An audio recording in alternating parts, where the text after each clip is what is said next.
Yes friends, इस स्वाध्याय श्रृंखला में आप सभी का बहुत बहुत स्वागत है।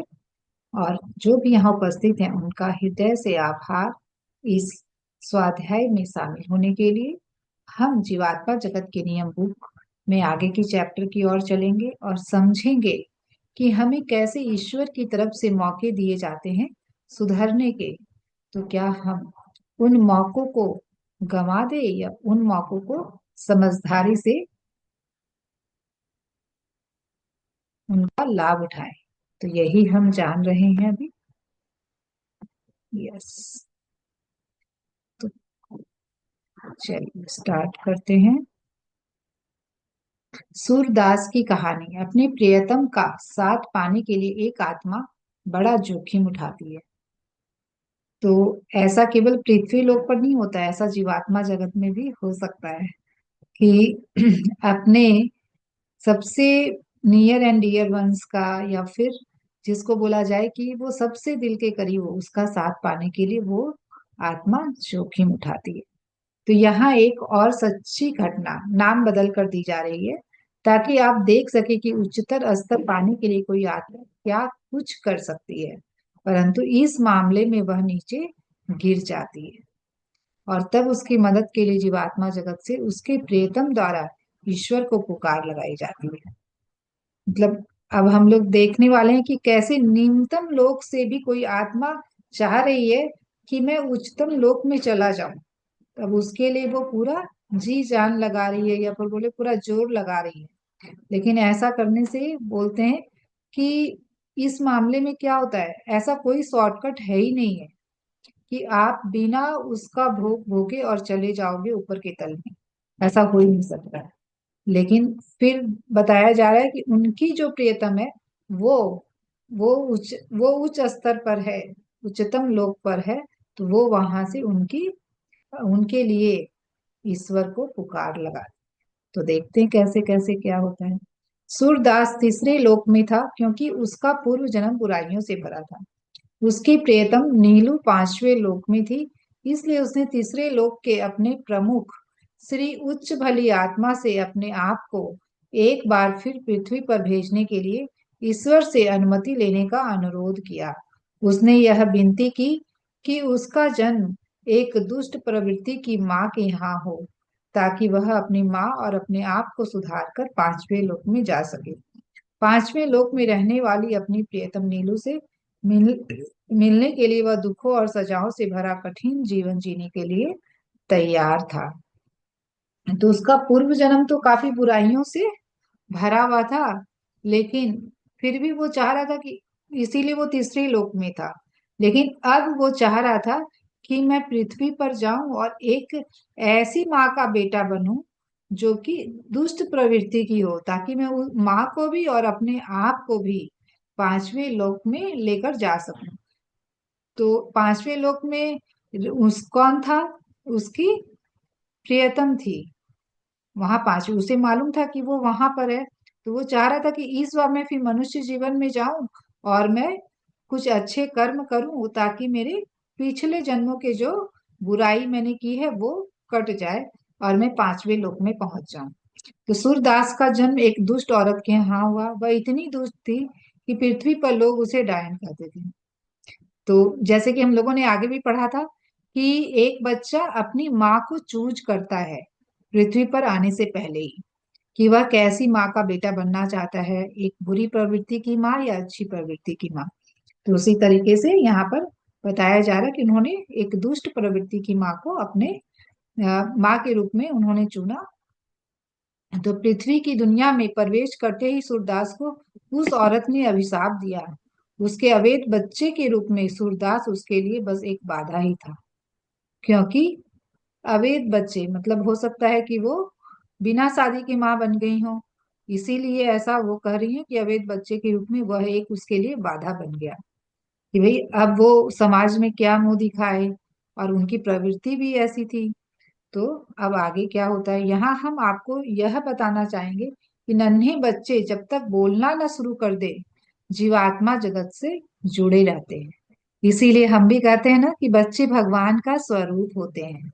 और हर किसी को देखिए, कोई भी कोई भी इंसान अगर बच्चों के साथ होता है तो उसे बहुत एक अच्छा फील होता है, खास करके एकदम छोटे बच्चों के साथ। उसे उसके साथ खेलना, उसके नजदीक रहना बहुत अच्छा लगता है। तो वो एनर्जी जो होती है वो अट्रैक्ट करती है हमें। और जीवात्मा जगत के अपने प्रियजनों के साथ लगातार संपर्क में रहते हैं। मतलब कि जब तक हमारे अंदर इस भौतिक दुनिया की बातें नहीं डाली जाती है, यहाँ की मान्यताएं धारणाएं नहीं डाली जाती है, तब तक हम जीवात्मा जगत से जुड़े होते हैं। तो 1 साल के होने तक शिशु जीवात्मा जगत में वापस लौट सकते हैं। 1 साल तक आत्मा उसके माता पिता और परिस्थिति का अध्ययन करती है। अच्छा, तो ऐसा होता है कि 1 साल तक वो पृथ्वी पर आता है। देखिए कई बच्चे जो हैं वो आकर वापिस चले जाते। कई बच्चों का हम सुनते हैं ना कि वो भाई ना पैदा हो के 6 महीने में ही गुजर गया, 3 महीने में ही गुजर गया, 8 महीने में ही गुजर गया, साल भर में ही गुजर गया। क्यों? कि कई सारी आत्माएं आकर देखती हैं। पहले वो उस परिस्थिति का अध्ययन करती है कि भाई ये मेरे अनुकूल है कि नहीं, मेरा आत्मा का विकास यहाँ पर हो सकता है कि नहीं हो सकता है, मैंने जो अपने माता पिता को चूज किया वो मैंने ठीक किया है या नहीं किया है। और यदि वह चाहे तो जीवात्मा जगत में वापस लौटने का निर्णय ले सकती है।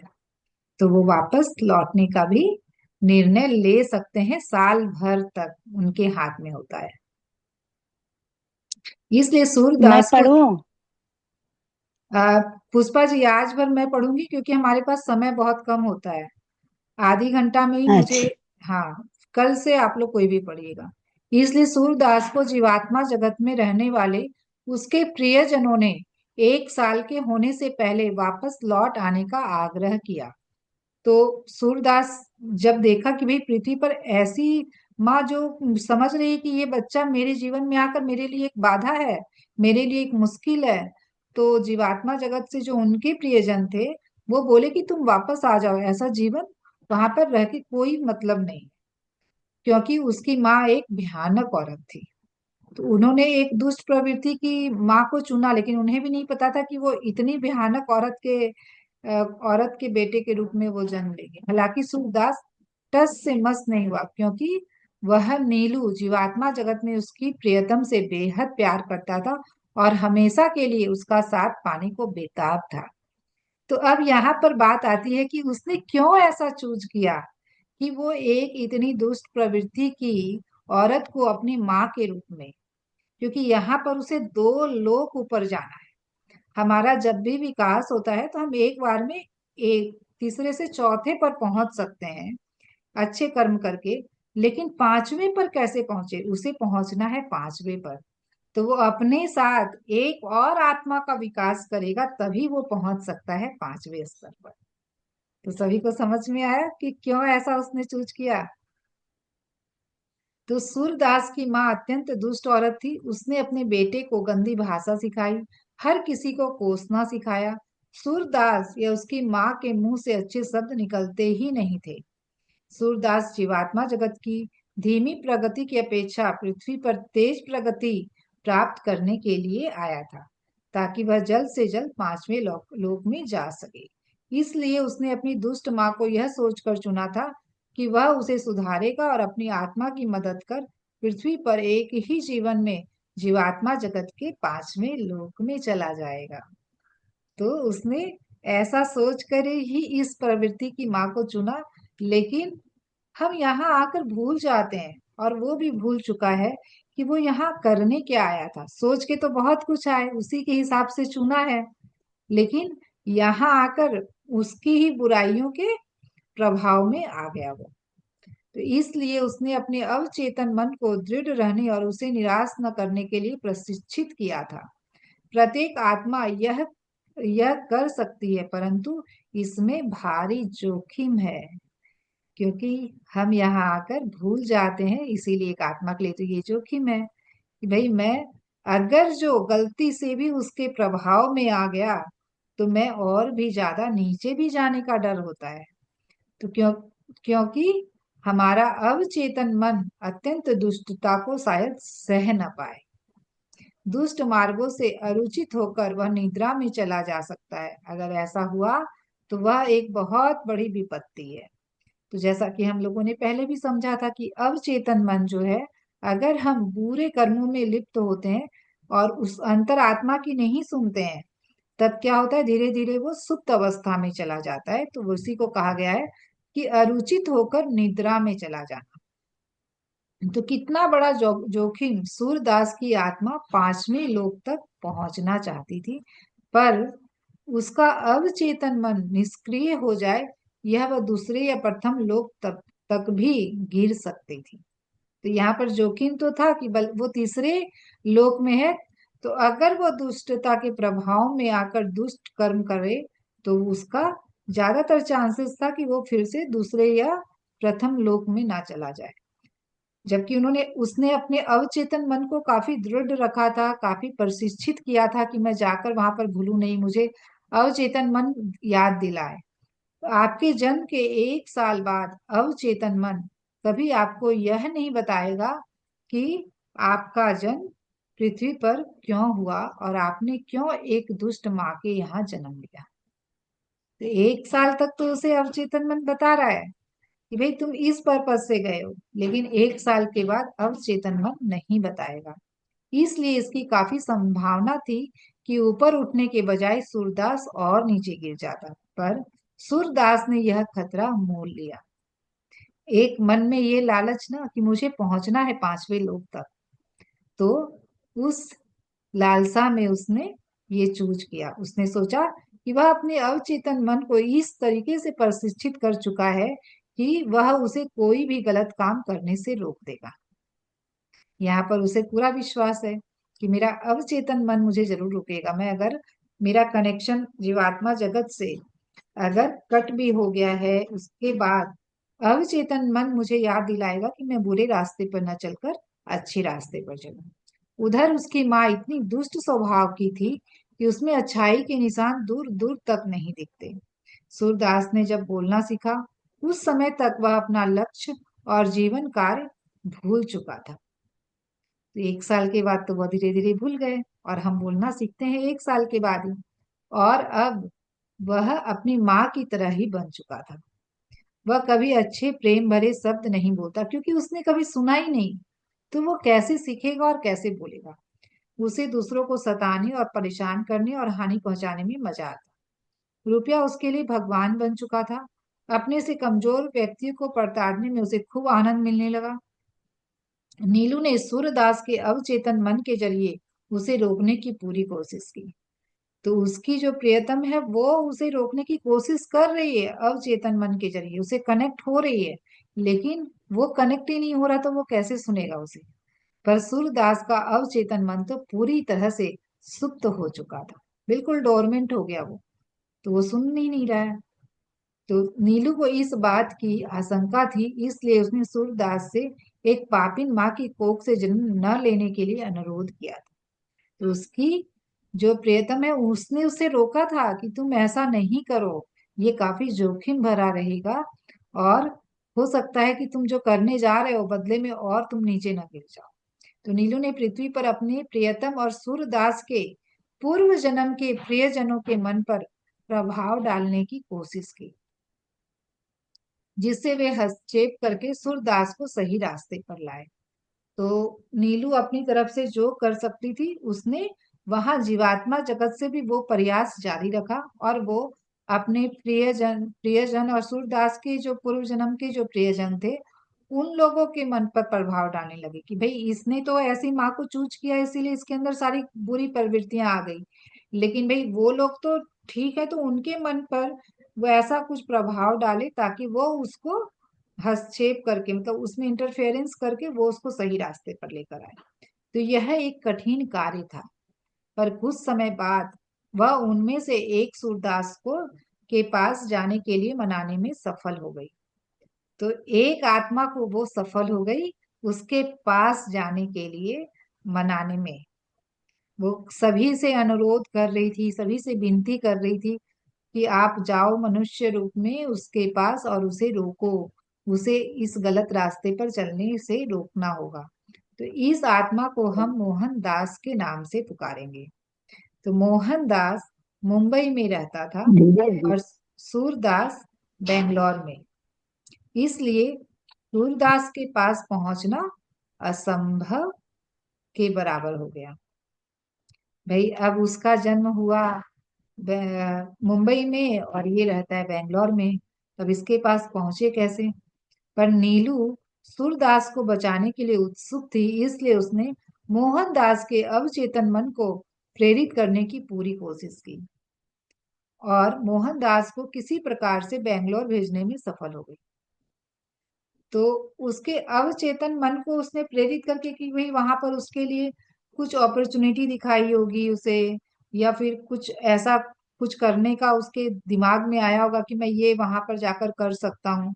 तो किस तरीके से वो पूरा ये जाल घूम रही है कि उसे प्रेरित किया, वहां का कुछ आकर्षण दिया ताकि वो वहां पर जाए और मोहनदास को किसी प्रकार से बेंगलोर भेजने में सफल हो गई। मोहनदास और सूरदास दोनों इस बात का जरा भी भान न हुआ। इसमें कई साल लग गए। अब भाई कोई रिलेशन ही नहीं है, तो कैसे वो मिले एक शहर में भी आके वो दो व्यक्ति। तो आगे चलकर दोनों में दोस्ती भी हो गई। अच्छा, तो वो देखिए वहां से भी जीवात्मा जगत से भी उसने प्रयास करके आखिर मिलवा ही दिया दोनों को, और दोनों के बीच दोस्ती भी हो गई। क्योंकि मोहनदास एक भली आत्मा था, इसलिए नीलू को इस बात का पूरा भरोसा था कि वह सूरदास को सुधारने में सफल हो जाएगा। पर उसका अंदाजा कितना गलत था। सूरदास को सही रास्ते पर लाने की बजाय मोहनदास खुद बुरे मार्गों पर चल निकला। तो हम यहाँ पर देख पा रहे हैं कि बुराई ज्यादा डोमिनेटिंग है। बुरे बुरे कर्मों में या बुराई की तरफ इंसान ज्यादा तेजी से मुड़ जाता है, ज्यादा प्रभावित हो जाता है, उसको वो प्रभाव में ले लेती है। लेकिन अच्छाई को बुराई के ऊपर जीत पाने में बहुत मुश्किल होती है। तो यहाँ पर हर स्टोरी में यही दिखाया जा रहा है कि अच्छाई बुराई को नहीं सुधार रही है, बुराई ही अच्छाई को बदल दे रही है। तो ये कितना बड़ा रिस्क है, तो इसलिए हमें कभी भी ऐसा रिस्क नहीं लेना है। सूरदास की कहानी जारी। सूरदास के प्रति नीलू के प्रेम की परीक्षा। नीलू को अब कोई आशा नहीं बची और उसे अपराध बोध होने लगा कि उसने एक आत्मा को और ऐसी जगह भेज दिया कि वो भी और नीचे आ जाएगी। एक भली आत्मा को भी उसने ऐसी ऐसी आत्मा से मिला दिया कि भाई वो भी अब नीचे की तरफ आने का उसका पूरा चांसेस है। तो क्योंकि मोहनदास और सूरदास को एक दूसरे के करीब करीब लाने की जिम्मेदार वही थी, और अब मोहनदास जिसकी आत्मा भली थी बुरा इंसान बन चुका था। उसकी वजह से ही मोहनदास निचले स्तर पर गिर चुका था। नीलू दुखी हो गई। उसके पास उन दोनों को बचाने का अब कोई रास्ता न बचा था। सर्वशक्तिमान ईश्वर से प्रार्थना करने के सिवा अब कोई चारा न बचा था। नीलू ने उन दोनों को बचाने के लिए ईश्वर से विनती की। तो जब सब जगह से हम हार जाते हैं तो अंत में कहाँ पहुंचते हैं? सर्वशक्तिमान ईश्वर के पास। तो वही नीलू ने चुना कि अब मेरे हाथ की बात नहीं है, मैं सारी कोशिश करके हार चुकी हूँ, अब कुछ कर सकते हैं तो वो सर्वशक्तिमान ईश्वर ही कर सकते हैं। इसलिए उसने उनसे विनती की। दुखी नीलू असमंजस में पड़ी थी कि अब क्या किया जा सकता है। वह पांचवें लोक पर थी, जो कोई बहुत ऊंचा लोक नहीं था, पर वह एक भली आत्मा थी जो छठे लोक की ओर बढ़ रही थी। नीलू नीचे स्तरों में नहीं गिरना चाहती थी। निराश होकर वह अपने लोक के प्रमुख के पास गई और इस समस्या से बाहर निकलने के लिए उनसे रास्ता दिखाने का अनुरोध किया। तो हर लोक के एक प्रमुख होते हैं। एक भली आत्मा जो होती है हर लोक की जिम्मेदारियों को संभालती है। तो उस प्रमुख के पास जाकर उसने क्या अनुरोध किया? उसने कहा, मैं सूरदास से इतना प्रेम करती हूँ कि मैंने मोहनदास को बुरे मार्ग पर भेज दिया। कृपया हे श्री उच्च भली आत्मा उन दोनों को बचा ले। श्री उच्च भली आत्मा ने कहा, नीलू, तुमने मोहनदास को सूरदास के पास भेजकर उसे दुष्टता के मार्ग पर डालकर एक बहुत बड़ा गलत काम किया है। तुम्हें सजा तो अवश्य। तो जीवात्मा जगत में भी रहकर अगर हम इस अटैचमेंट में, देखिए यहाँ पर कहीं ना कहीं उसे ये अटैचमेंट है ना कि मैं उससे मिलूं, तो वो जीवात्मा जगत में भी बैठकर वो कुछ ऐसा कर रही जो उसे नहीं करना चाहिए था। तो यही बोला जाता है कि हम इस शरीर में भी रहकर, कोई भी है हमारे जीवन में, उससे प्रेम करें, लेकिन ऐसा प्रेम नहीं करें कि वो वास्तविकता में अनकंडीशनल हो। ऐसा नहीं कि हम ऐसे अटैचमेंट में फंस जाए कि हम खुद भी गिरे, उससे वो भी गिरे और हम भी गिर जाएं उसके साथ। तो ऐसा प्रेम का क्या फायदा। तो हमें कभी भी अटैचमेंट वाला प्रेम नहीं करना है, डी अटैच होकर हमें प्रेम करना है। अगर किसी से प्रेम करना है तो उस प्रेम में फिर सबको इक्वली हम प्रेम कर पाते हैं। ऐसा नहीं है कि एक को ज्यादा और एक को कम किया। हाँ, नीलू ने जवाब दिया, हे श्री उच्च भली आत्मा, मुझे अवश्य सजा दे। मुझे निचले लोकों में जाना पसंद नहीं, पर मैं उस लोक में चली जाऊंगी जहाँ सूरदास और मोहनदास हैं। बस आप उन दोनों को बचा ले और उन्हें ऊंचे स्तर में ले आए। सोचिए, वो ऊंचे लोक से नीचे लोक तक में जाने के लिए वो आत्मा तैयार है। मैं उनकी सारी सजा भुगतने को तैयार हूँ। तो प्रेम में अंधे हो जाना जो बोलते ना, पिछली स्टोरी में हमने सुना था, वो यहाँ जीवात्मा जगत में रहकर भी हो रहा है। तो नीलू नीचे नहीं जाना चाहती थी, यहाँ तक कि लोक चार में भी नहीं। पर सूरदास के लिए उसका सच्चा प्यार और उसकी निस्वार्थ भावना ने उसे दूसरे लोक में जाने के लिए तैयार कर दिया। सूरदास और मोहनदास यदि हम अब भी नहीं रुकते तो वे पहले लोक में भी पहुंच सकते थे।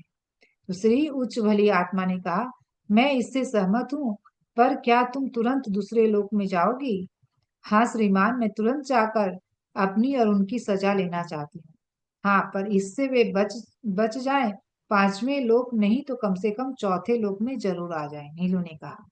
देखिए, इसने यहाँ पे शर्त रख दी है कि मैं जाके उनके बदले की सजा काटूंगी तो उनको चौथे लोक में भेजना होगा, उससे नीचे के लोक में नहीं।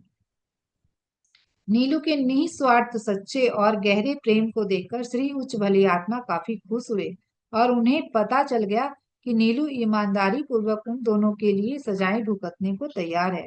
पर इसके बावजूद श्री उच्च भली आत्मा ने नीलू की परीक्षा लेनी चाहिए। वह देखना चाहते थे कि दूसरे लोक में जाने के बाद नीलू क्या करती है।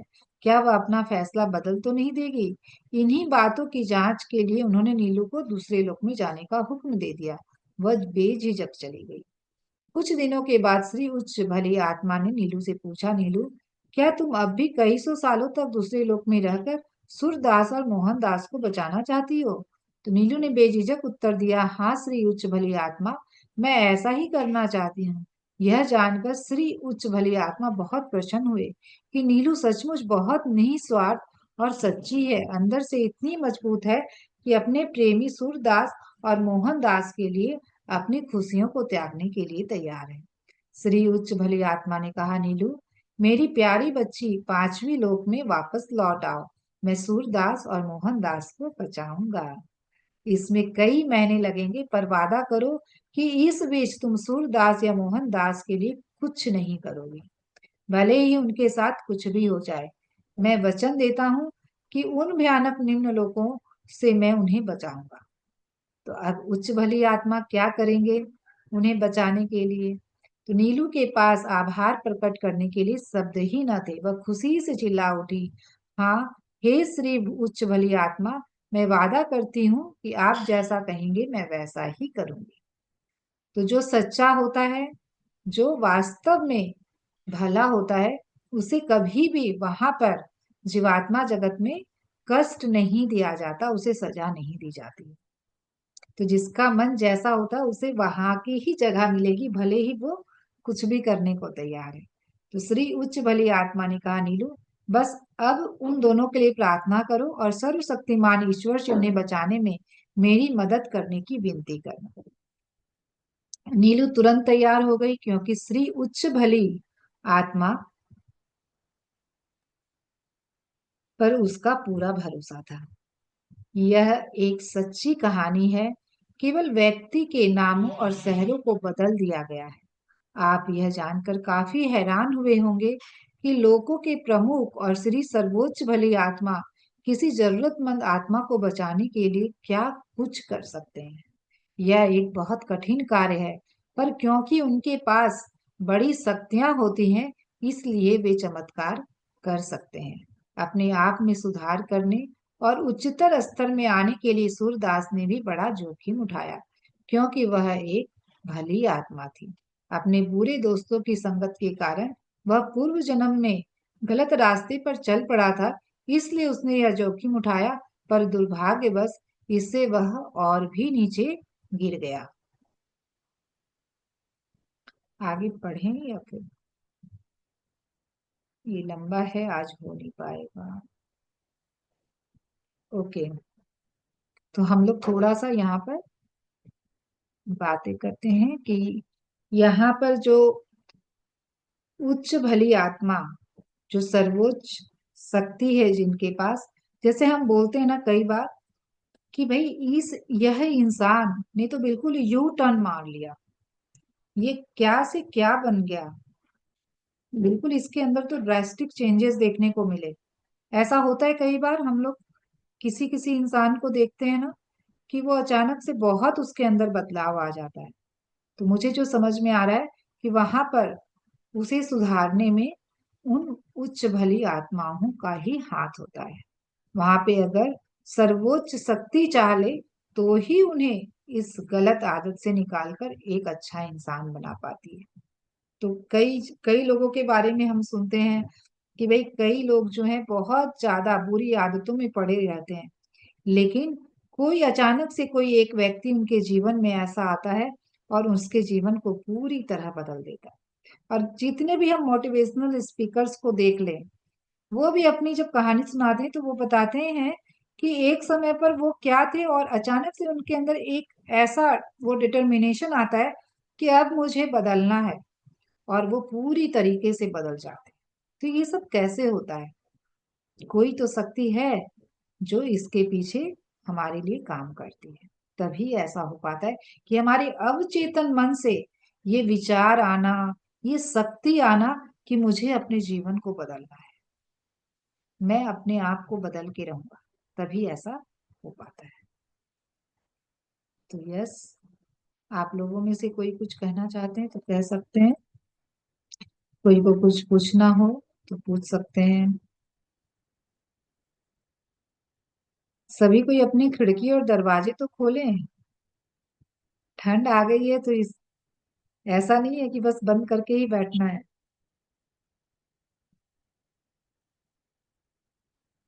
यस, तो ये कहानी हमें क्या बता रही है कि इस तरह का जो जोखिम हम अपने जीवन में लेकर आते हैं, तो हमें अब अब अपने लाइफ को देखना है कि हमारी लाइफ में जो भी परेशानियां हैं या फिर जिसको सो कॉल्ड हम लोग प्रॉब्लम्स बोल रहे हैं, तो वो सारी चीजें हमने ही चूज करके लाई है अपने जीवन में, ताकि उसमें कुछ ना कुछ हम सीखना था, हमें कुछ ना कुछ सीखना है, ताकि हमारा आत्मिक विकास हो पाए। तो उसे हमें अब गौर से देखना है। जैसे कईयों के लाइफ में होता है कि बहुत नियर एंड डियर वन से उनको बहुत इस तरह की प्रताड़ना मिल रही है कि भाई उनको बहुत, वो एक तरीके से बोला जाए तो लग रहा है कि भाई मैं ऐसा अपने लिए कैसे चूज कर सकती हूँ, वो मेरे साथ ऐसा रिलेशनशिप क्यों है। तो वो व्यक्ति आपने ही चूज किया है अपनी लाइफ में कुछ सीखने के लिए, ताकि मैं आध्यात्मिकता में आ सकूं, आध्यात्मिक ज्ञान ले सकूं, अपना आत्मिक विकास कर सकूं। तो हमारा पूरा का पूरा जो पर्पस होता है इस जीवन में, कि हम अपना कैसे सोल डेवलपमेंट करें, कैसे अपनी सोल को इवॉल्व करें, उस कारण से हम ऐसे ऐसे रिश्तों को, ऐसी ऐसी परिस्थितियों को चूज कर कर आते हैं। और फिर क्या होता है, आकर फिर सोचने लग जाते हैं कि भाई मेरे जीवन में ऐसा क्यों, क्यों है मेरे जीवन में ऐसा, बस ये मेरे जीवन से हट जाए, बस ये मेरे जीवन से चला जाए तो सब कुछ ठीक हो जाएगा। तो वो भी ठीक हो जाएगा, वो परिस्थितियां भी ठीक हो जाएंगी, वो लोग भी ठीक हो जाएंगे, अगर जो आप सीखने आए हैं वो सीख जाएंगे तो।